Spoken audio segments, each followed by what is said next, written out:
Saya mulai dari status kehambaan. Memang untuk menjadi ahli surga itu kita tidak boleh menandingi Tuhan, menandingi kekuasaan Allah. Sehingga syarat dasar masuk surga itu harus abdullah, kita berstatus hambanya Allah. Disebut fadkhuli fi ibadi, masuklah dulu sebagai hambaku. Jadi kita berstatus sebagai hambanya. Baru setelah layak jadi hambanya, baru wadkhuli jannati, baru berstatus layak sebagai ahli surga. Jadi status kehambaan ini kita mantapkan dulu. Jangan ada status lain kita di depan Allah kecuali status kehambaan.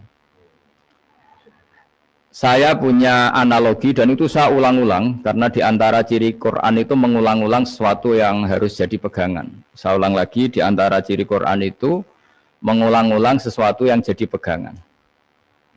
Jika kita belajar ilmu fisika atau ilmu apa saja, maka kita akan bicara materi sesuai statusnya. Jadi kita harus latihan untuk iman kepada Allah. Saya tanpa mengurangi rasa hormat, saya memberi contoh begini. Ini jam, materinya dari besi. Ini kertas, materinya ya kertas. Tentu secara fisik, orang akan bilang jam ini lebih kuat timbang kertas. Dan itu pasti dibenarkan dari segi materi. Tapi kalau Anda beragama dan Anda tahu bahwa pengendali alam raya ini Allah Ta'ala, maka kamu akan bilang, terserah Gus Baha. Gitu. Bisa saja jam ini saya punya niat saya hancurkan, kertas yang lemah ini saya simpan. Sehingga jam tangan ini 5 menit lagi saya hancurkan sehingga benar-benar rusak. Sementara kertas ini saya simpan sampai bertahun-tahun awet. Nah, kira-kira seperti itulah ilmu manusia. Sesuatu yang kita sangka kuat, ternyata Allah punya rencana menghancurkan itu. Dan yang kita sangka lemah, ternyata Allah punya rencana untuk mengabadikan itu. Nah, di sini pentingnya iman, lahu maqalidus samawati wal ard. Hanya Allah yang mengendalikan semua. Jadi jangan mentang-mentang kita punya ilmu bahwa materi besi itu lebih kuat timbang kertas, terus kita pastikan bahwa besi lebih awet ketimbang kertas. Kita sisakan satu keyakinan, terserah Allah, terserah pengendalinya. Nah itu agama, bilang terserah pengendalinya itu agama. Ya mungkin tadi aja problem sinyal, saya ulang lagi. Ibarat saya ini megang jam tangan, yang materinya dari besi. Ini kertas yang materinya lemah. Tentu kita akan bilang bahwa jam atau besi lebih kuat ketimbang apa? Kertas. Tapi Anda salah. Anda harusnya ngomong bahwa terserah pengendalinya. Bisa saja saya punya rencana menghancurkan besi ini sehingga 5 menit lagi hancur. Dan saya ingin mengabadikan kertas ini saya simpan di tempat yang aman. Nah kira-kira agama itu bukan anti ilmu, sehingga agama boleh kamu mengatakan besi ini lebih kuat ketimbang kertas. Tapi harus kamu tambahi dari segi materi. Tapi kalau dari segi pengendalinya, maka kita jawab terserah Allah Subhanahu wa Ta'ala. Nah ini di sini pentingnya beragama. Jadi meskipun Mars itu kayak apa kuatnya, bumi, gunung kayak apa kuatnya. Ternyata gunung yang kita kira kuat, ternyata nyimpan magma yang potensi meledak. Yang gunung kecil, yang kelihatan dari pasir kecil yang tidak berdaya, ternyata nggak nyimpan magma, jadi nggak direncanakan untuk diledakkan. Itu, nah agama itu seperti itu, yang disebut di surat Yasin, misalnya Allah itu siapa? Biyadihi malakutu kulli, yang dalam kendalinya itu semuanya di alam raya ini. Sehingga di kehidupan nyata juga sama. Ada orang yang nekuni ilmu ekonomi, tapi miskinnya Masya Allah. Ada yang gobloknya Masya Allah, tapi kaya. Ada kiai yang punya doa banyak, hidupnya biasa. Yang nggak punya doa, kaya. Itu saya pernah baca di sebuah hadis qudsi. Ada riwayat begini. Nabi Musa ketemu Allah ditanya. Limadha kata Allah, kenapa saya memberi rezeki orang yang bodoh? Ahmak itu orang yang bodoh sekali. Kadang tak ciptakan dia jadi orang kaya. Dan yang pintar ekonomi kadang tak ciptakan jadi orang miskin. Si Nabi ini tanya, kenapa ya Allah? Supaya dia tahu yang mengendalikan rezeki itu saya, bukan ilmunya dia katanya. Jadi banyak orang, misalnya kita yang pintar, dipekerjakan orang yang nggak pintar. Yang punya pabrik tidak pinter, mengerjakan orang yang pinter. Jadi ya kira-kira agama itu seperti itu. Sehingga dalam kita beragama itu yang paling ditekankan itu tawadhu. Tawadhu itu merasa sopan atau memang sopan betul. Kalau dalam Ihya disebut, sekiranya Anda tidak bisa tawadhu secara rasa, tawadhulah secara ilmu. Saya ulang lagi ya, sekiranya Anda tidak bisa tawadhu secara rasa, tawadhulah secara apa? Ilmu. Karena ilmu itu akan abadi. Saya beri contoh begini, saya ini kan misalnya kiai di kampung saya atau di kecamatan saya. Saya mungkin bisa merasa hebat karena saya tokoh di sini. Tapi pastikan sebelum ada saya yang bernama Baha ini, agama sudah jalan. Dan di daerah lain yang nggak kenal saya juga agama sudah jalan. Betapa tidak pentingnya saya di kawasan-kawasan yang nggak butuh saya, atau di era yang sebelum ada saya. Nah dengan ilmu seperti itu orang pasti tawadhu karena dia tahu daerah yang nggak ada saya ternyata ya ada masjid, ada agama. Periode yang sebelum ada saya juga agama jalan. Sehingga kita tidak kumo luhur, wah kalau nggak ada saya agama nggak jalan. Zaman Wali Songo nggak ada saya agama ya jalan. Ekonomi juga gitu. Kalau Anda pakar ekonomi yang mensejahterakan rakyat, cara tawadhu itu kalau nggak bisa dengan rasa, dengan ilmu. Sebelum ada kamu banyak orang kaya, banyak orang yang nggak kenal kamu juga kaya. Banyak periode yang saat itu udah ada Anda juga kaya, berarti Anda ini tidak siapa-siapa. Makanya saya pernah didatangin seorang profesor, ini kisah nyata. Gus, sebetulnya saya dengan bapak saya itu pinter mana? Bapak saya itu tidak tamat SD, tapi saya bisa profesor. Saya ini profesor, anak saya naik kelas saja sudah senengnya bukan main. Artinya ini orang bodoh bisa menciptakan orang pinter, yang orang pinter kesulitan menciptakan orang pinter lagi. Nah, kalau kita tidak bisa tawadhu secara rasa, tawadhulah secara ilmu. Ikhlas juga gitu, saya sering mengajarkan ikhlas di beberapa kesempatan ngaji. Kalau Anda tidak bisa ikhlas secara rasa, ikhlaslah secara ilmu, pasti bisa, bukan mungkin bisa, pasti bisa. Secara ilmu, makanya di Quran disebut fa'lam annahu la ilaha illallah. Ilmu, fa'lam itu dari kata ilmu. Saya beri contoh, saya mulai kecil sampai sekarang saya sekitar umur 50 tahun. Mulai kecil sampai sekarang itu ya bilang kalau kertas ini putih. Itu ya ada yang gaji, ada yang bayar. Tapi saya selalu bilang kertas ini putih. Yang hitam ya saya katakan hitam, yang merah saya katakan merah. Kenapa? Karena itu fakta. Saya ulang lagi, karena itu fakta. Sehingga saya untuk mengatakan putih tidak perlu ada yang bayar. Sehingga ketika kita latihan sholat, latihan ibadah, dan mengakui Allah itu sebagai Tuhan kita akan malu. Loh, faktanya Allah itu kan Tuhan. Mau mengatakan fakta kok minta upah ini gimana? Kita mengatakan Allah Tuhan itu sama dengan mengatakan kertas ini putih. Sama-sama itu fakta. Sama seperti saya mengatakan Pak Jokowi itu presiden kami. Itu kan fakta. Masa nunggu kalau dikasih BLT katakan presiden, kalau enggak ya enggak. Itu kan ribet jadi. Pak Panut misalnya rektor UGM. Mbok saya enggak digaji di sana atau enggak kerja di sana, bilang kalau beliau itu rektor. Pak Ganjar gubernur Jawa Tengah. Mbok saya dikenal apa enggak ya beliau tetap gubernur. Lama sekali kita mengatakan fakta itu ikhlas. Ikhlas itu artinya enggak minta apa-apa. Karena kita ingin ngomong sesuai fakta. Nah Allah Tuhan itu fakta gitu. Nah kenapa untuk mengatakan Allah Tuhan nunggu? Bahak saya ini Tuhan kamu. Ya nunggu dulu Gusti, kalau engkau masukkan kami ke surga, engkau Tuhan. Kalau enggak ya enggak jadi. Tidak bisa seperti itu. Ya Allah tetap Tuhan. Nah kalau Anda tidak bisa ikhlas secara rasa, ikhlaslah secara ilmu. Ilmu ya tadi kita akan selalu bilang yang putih, putih, yang hitam, hitam. Makanya ini pentingnya ilmu. Tawadhu juga gitu. Kalau Anda ditakdir orang yang GR, yang gede rumongso, ditakdir orang yang kumo luhur, secara rasa bisa dilawan secara ilmu. Ada periode di mana sebelum ada kita yang kaya ya banyak, yang dapat hidayat ya banyak, yang terpelajar ya banyak. Ada daerah yang nggak kenal kita, nyatanya pendidikan di situ jalan, sistem sosial baik. Betapa tidak pentingnya kita. Nah, ini nanti memaksa kita atau melatih kita untuk tawadhu. Nah dari hikmah ilmu itu kemudian kita minta maaf sama orang lain itu mudah. Karena kita sadar bahwa adanya kita ini problem. Saya sering digojlok orang-orang kaya. Orang-orang kaya itu ya kadang agak kurang ajar tapi nggak bisa dibantah. begini, pernah tanya saya gini, Gus, saya ini punya mobil mahal, harganya 2 miliar. Kayaknya yang berat pakai jalan raya saya kan. Kok bisa? Bayarnya pajak saya mahal. Sehingga kayaknya paling pantas saya. Yang naik ontel itu kan nggak bayar pajak. Harusnya nggak boleh pakai jalan gitu. Terus saya bilang, mbah-mbahnya yang naik ontel itu pejuang, bapak kamu enggak.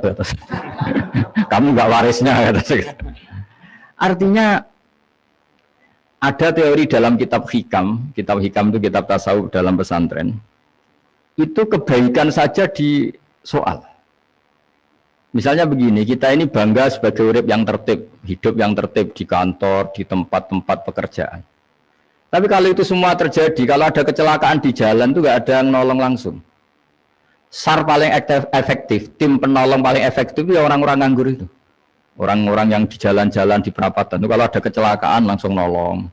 Itu nanti ambulan itu yang kedua, ketiga, yang nolong pertama ya orang-orang yang nganggur-nganggur di jalan itu. Ada orang tersesat nolong.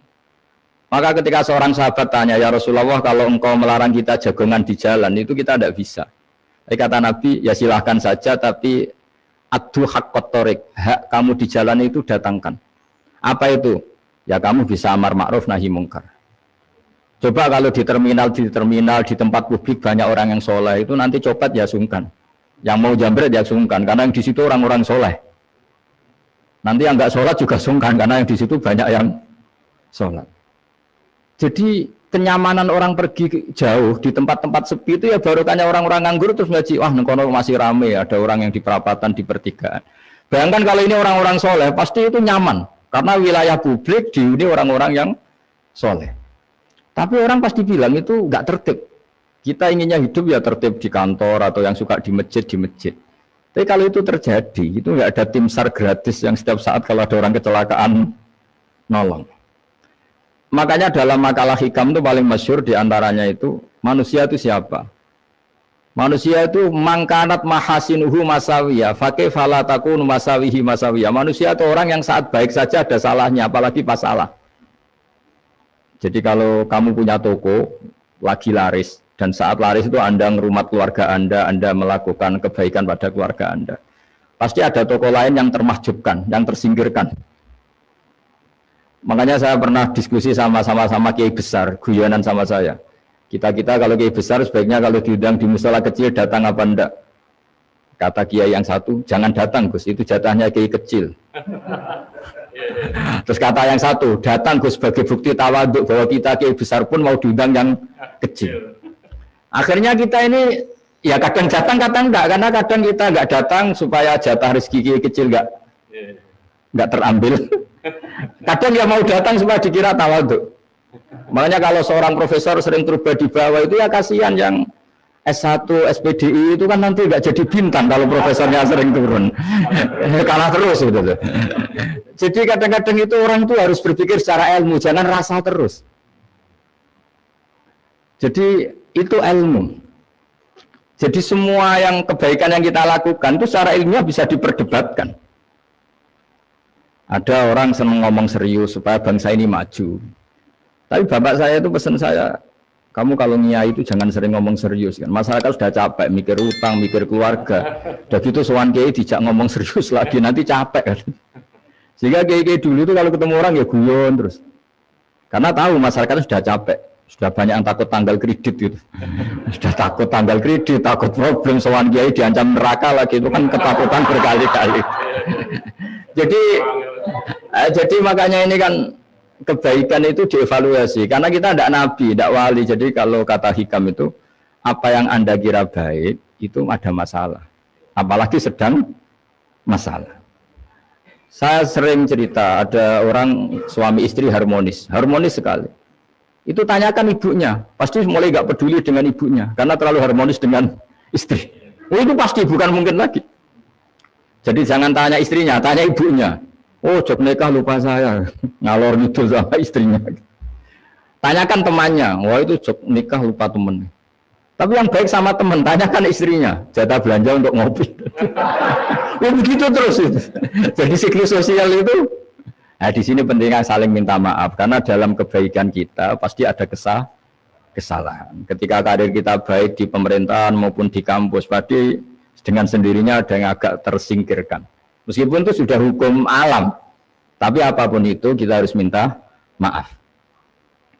Makanya banyak, saya sering cerita berkali-kali, dulu itu ada dua nabi yang seangkatan, itu luar biasa debat ilmiahnya, tapi debat baik. Mulai dulu ya ada polemik itu ya mulai dulu ya ada.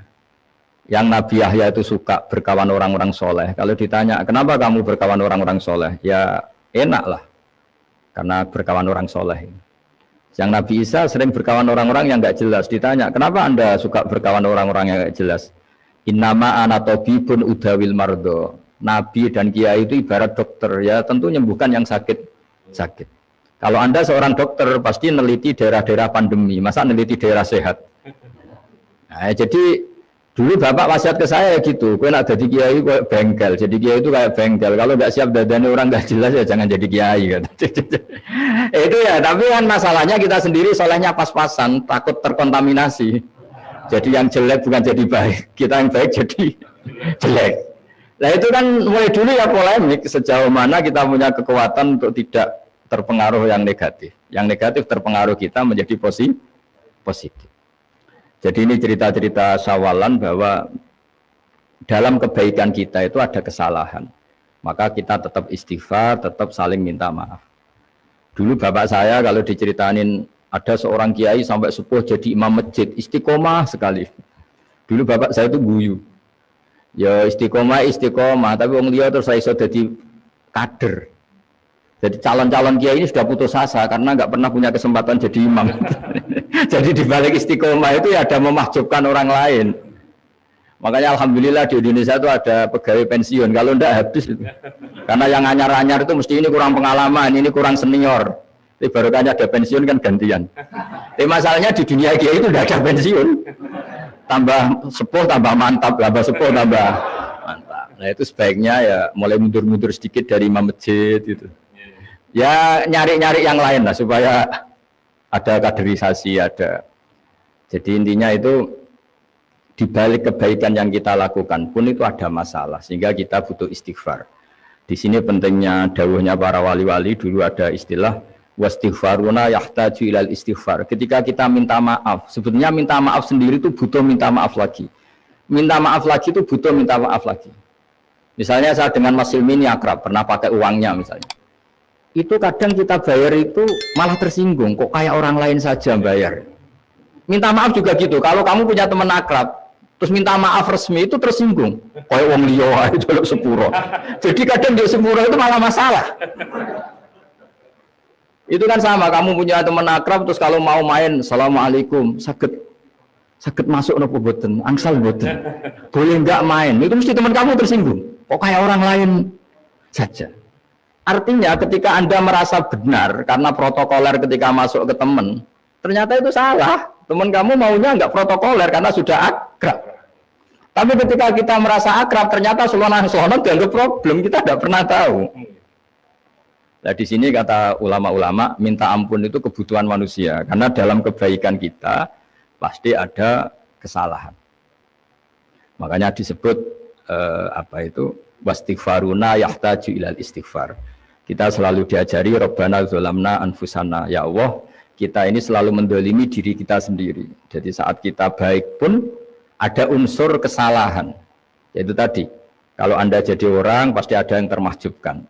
Kalau Anda kiai besar atau profesor atau pejabat turun ke bawah, ya kalau gubernur turun terus ya bupati gak jadi bintang kan. Kalau saya kiai besar misalnya turun terus ya kiai kampung itu ya sekasian. Saya pernah diundang Manakipan tidak datang itu kiai kecil bilang matur nuwun Gus gak teko, atau iwae ganto saya katanya. Barokahnya saya ada itu lucu ya, matur nuwun betul. Matur nuwun Gus jenengan gak dugi jadi. Akhirnya jatah besarnya untuk saya.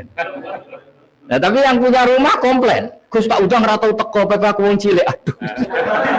Nah ini saya harus mendahulukan versi Soibul Bait yang punya rumah apa versi kiai yang termahjubkan. Artinya pilihan apapun saya harus istighfar karena ada saja unsur salahnya. Ya makanya ini kan, makanya ya saya minta UGM juga saya sering undang saya terus, nanti dikira karena kampus besar Gus Bak mau juga keliru lagi. Kalau 1-2 kali mungkin boleh, kalau keseringan ya nggak boleh, nanti itu Dikira saya maunya hanya sama kampus besar, padahal saya sama RT ya sering datang juga. Nah ini yang terakhir saya bacakan teks otoritatif sebagaimana janji saya. Kata Rasulullah SAW di sebuah hadis, ini terakhir nanti supaya nggak lama-lama saya juga punya wadhifah. Ada orang itu punya hutang itu ya hutang, memang hutang. Singkat cerita orang itu tidak bisa bayar sampai akhirat. Dan aturannya Allah, orang yang punya hutang tidak bisa bayar ini harus diaudit, harus diselesaikan di akhirat. Kalau tidak bisa diselesaikan di dunia, diselesaikan di akhirat. Walhasil akhirnya di akhirat itu ditagih dan tidak mampu bayar. Karena di akhirat sudah tidak ada kredit, tidak ada ATM, tidak ada apa saja. Terus kata Allah, solusinya kebaikan kamu dikasihkan yang ngutangi. Ternyata kebaikan dia tidak cukup juga. Bayarnya apa? Kejelekan yang ngutangin dikasihkan yang utang. Kayak apa celakanya? Kebetulan yang ngutangi salahnya banyak, ini kan repot. Tapi Allah itu tidak suka kalau ada orang mukmin yang satu saudara kemudian masuk neraka karena saudaranya ini. Kata Allah, jika ini masuk neraka berarti disebabkan komplain atau ketidakikhlasan temannya yang mukmin. Masa orang mukmin menyebabkan mukmin yang lain masuk neraka? Allah tidak ingin. Makanya diantara nikmatnya beragama itu ukhuwah, persaudaraan. Baik persaudaraan atas nama iman atau atas nama kebangsaan atau atas nama kemanusiaan. Akhirnya si yang ngutangi ini tadi, jangan dibahasakan kreditur, nanti kita kayak bank, pokoknya yang ngutangin lah nanti. Ya bahasa gampangnya yang ngutangin, karena tidak semua orang ngutangnya sama bank. Sama Allah ditunjukkan satu surga yang luar biasa. Nanti tak baca teks Arabnya ya, supaya dapat berkahnya bahasa Arab. Terus saking mewahnya surga itu, si yang ngutangin tanya, ya Allah itu untuk Nabi siapa? Karena semewah itu pasti untuk kelas Nabi. Atau untuk wali siapa? Katanya, terus kata Allah, sabda Allah, untuk siapapun yang mampu membeli. Lalu siapa yang bisa membeli surga semewah itu? Kamu bisa. Terus, dengan apa ya Allah? Kamu mengampuni teman kamu itu. Kamu bebaskan dari utangnya. Nanti tak kasih surga itu. Terus, akhirnya sama Allah, kata orang itu, ya Allah saya bebaskan. Ya sudah, kamu berdua masuk surga. Karena Allah tidak ingin ada kasus aneh. Dua orang mukmin ini kan bersaudara. Masa bersaudara kemudian yang satu menjadi penyebab masuknya neraka karena ini tidak mau memaafkan. Artinya kalau kita sawalan itu harus benar-benar mau memaafkan, karena kalau tidak Anda menjadi penyebab teman kamu masuk neraka. Jadi kita janganlah jadi orang mukmin yang menjadi problem bagi saudara kita. Jadi makanya saya itu berharap ada wali utang saya tidak bisa bayar, karena ini masih dibela-belain Allah ini. Karena Allah nggak ikhlas kalau ada walinya masuk neraka. Jadi kalau ada wali utang kamu, itu utangin saja, doain nggak bisa nyaur, no? Nggak bisa bayar. Nanti ini akan dibela-belain Allah di akhirat. Karena wali ini nggak pantas masuk neraka. Ya, jadi kalau ada wali utang kamu mau bayar, sudah Anda tidak usah bayar, nanti di akhirat saja itu. Lah yang ribet kalau yang kamu utangin dia ahli neraka, kamu nagihnya disuruh masuk neraka. Nah, itu ribet itu. Sudah utang dia ahli neraka. Ya tak baca teksnya supaya ini ada di kitab Ihya halaman 197 juz 2. Status hadisnya waqala sahihul isnad, kata Imam Hakim, hadis ini sahihul isnad. Saya baca Arabnya nanti insyaallah sebagian ya supaya kelihatan teks aslinya di bab hukukul muslim. Bernama Rasulullah sallallahu alaihi wasallam jalisun izdhika hatta badat sanayahu. Nabi ketika santai-santai duduk tahu-tahu tertawa sampai gigi depannya itu kelihatan. Jadi tertawa sangat sampai gigi depannya kelihatan. Yang notabene beliau sering hanya senyum, kali ini tertawa betul sampai gigi depannya kelihatan. Faqala Umar radhiyallahu anhu ya Rasulullah bi abi anta wa ummi mal ladzi adhakaka. Apa yang bikin kau sampai tertawa seperti itu? Qala rajulani min ummati jasaya baina yaday rabbil izzah. Dua lelaki dari umatku sama-sama sungkeman nuntut keadilan di depan Allah. Jasaya itu sungkem, duduk bersimpuh itu kalau dalam bahasa Arab itu namanya jasiyah. Faqala ahaduhuma ya rabbi khudli mazlamati min hadza. Faqala wa rudda ala akhika mazlamata. Qala ya rabbi lam yabqali min hasanati syai'un. Faqala wa ta'ala li talib kaifa tasna'u bi akhika wa lam yabqalahu min hasanati syai'un. Faqala ya rabbi falyahmil anni min auzari. Kalau kebaikannya dia tidak cukup, ya salah saya supaya dilimpahkan ke dia. Terus summa fadat aina Rasulullah sallallahu alaihi wasallam bil buka. Nabi di tengah-tengah cerita itu nangis, senangis-nangisnya karena habis seneng lalu nangis karena ini kan kebaikannya sudah dikasihkan habis, nggak cukup. Akhirnya kejelekan yang utangin ini diberikan. Makanya kalau kamu ingin masuk surga, utangi orang-orang soleh sebanyak-banyaknya dan doain nggak bisa apa? Nyawa. Tapi tak jamin orang soleh itu nggak suka utang karena hidupnya sederhana. Kayaknya saya tidak akan utang Mas Ilmi karena orang soleh itu hidupnya sederhana, pasti tidak butuh. Kalaupun utang paling ya untuk makan, kan gampang nyaurnya apa? Terus kata Rasulullah, faqala inna dzalika yaumun azimun yauma yahtadun nasu fihi ila yuhmala anhum min auzarihim. Terus fayaqulu wa ta'ala lil mutadzallim irfa' basarak. Coba kamu lihat yang di sana itu ada apa? Fanzur fil jinan, coba surga itu kamu lihat. Faqala ya rabbi ara madaina min fiddatin wa kusuran min dhahabin mukallalatan bil lu'lu'. Saya melihat surga yang begitu mewah, semuanya bertatahkan intan, semuanya materinya dari emas, bertatahkan intan. Lalu li ayyi nabiyyin hadza? Itu untuk nabi siapa? Terus awli ayyi siddiqin awli ayyi syahidin. Terus qala Allah hadza liman a'tas saman. Itu untuk siapa saja yang mau mampu beli. Qal ya rabbi wa may yamliku dzalik? Siapa mampu beli surga semewah itu? Kata Allah, anta tamliku, kamu bisa. Qal bimadza ya rabbi, dengan apa? Qal bi afwika an akhika. Cukup kamu memaafkan saudaramu. Jadi kalau maafkan tidak pakai uang itu kurang seru. Yang seru itu punya teman utang 1 juta dimaafkan. Jadi memaafkan paling seru itu maafkan apa? Utang. Kalau maafkan sama-sama salah miso apa itu enteng itu. Jadi yang seru itu teman punya utang 100 juta kamu itu seru itu. Tapi nanti aja di akhirat nanti sudah ada akhirat. Ya nanti notanya di bawah kalau ya bi afwika an akhika. Jadi surga semewah itu maharnya atau harganya cukup memaafkan saudara kamu. Terus qala ya rabbi qad afautu anhu, sudah Gusti, sudah sekarang saya maafkan. Fayaqulu wa ta'ala khud bi yadi akhika fa'adkhilhul jannah. Ya sudah sekarang kamu berdua sama-sama masuk surga. Karena ini orang soleh, enggak pantas masuk neraka. Yang punya utang ini enggak pantas masuk neraka. Nah, ini yang ribet kalau yang utang ya ahli neraka, yang utangnya ahli neraka. Ngapain debat utang wong kamu sudah ahli neraka? Hanya tanpa kasus utang pun sudah jatah neraka. Ini ribet kalau ketemu orang-orang yang jatahnya ada di surga. Tsumma qala sallallahu alaihi wasallam ittaqullaha wa aslihu dzata bainikum fa innallaha ta'ala yuslihu bainal mu'minin yaumal qiyamah. Jadi di antara proyek besar Allah itu menjadikan orang mukmin itu bersaudara dan saling memaafkan. Itu sampai akhirat proyek itu masih dilakukan Allah.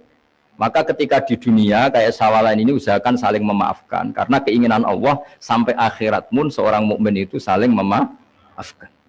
Ya, jadi ini sebagai penghormatan saya pada teman-teman alumni UGM juga semua muhibbin, semua yang memanfaatkan ngaji ini bahwa kita harus berjiwa besar untuk saling memaafkan. Ya, saya kira demikian dan mohon maaf. Assalamualaikum warahmatullahi wabarakatuh. Waalaikumsalam warahmatullahi wabarakatuh. Matuka ya ghafuru ya syakuru masalli wa sallim wa barik ala sayyidina Muhammad wa ala sahbihi wa barik wa sallim asma'in. Allahumma ya wa ij'alna mutawadina fika mutahabina fika mutabadilina fika waj'alna ya Allah mimman yakhdumu dinakal qawim. Allahumma inna la dzikrika wa syukrika wa husni ibadatika waj'alna ya Allah aminin mutmainin alladzina la khaufun alaihim wa lahum yahzanun. Ighfir lana dzunubana wal ikhwanina ya Allah liman ajra hadzal khaira fi hadhihi sa'ah wa li abaina ummatina masyayikhina wa dzawil huquqi alaina ya Allah ya Allah ya Allah ya Allah ighfir lana wa lakum ya Allah ya Allah Allahumma yassir wa la tu'assir wa ma yassir wa la tu'assir wa ma yassir wa la tu'assir Allahumma rzuqnal yusra wa jannibnal usra ya Allah waj'al baldatana ya hadhi baldatan aminatan rakhiyah ya Allah mu'afah min kulli bala'id dunya ya Allah akhirah. Rabbana atina fid dunya hasanah fil akhirati sallallahu ala sayyidina Muhammad wa ala sahbihi baraka salam subhana rabbika rabbil izzati amma yasifun salam alhamdulillah rabbil alamin.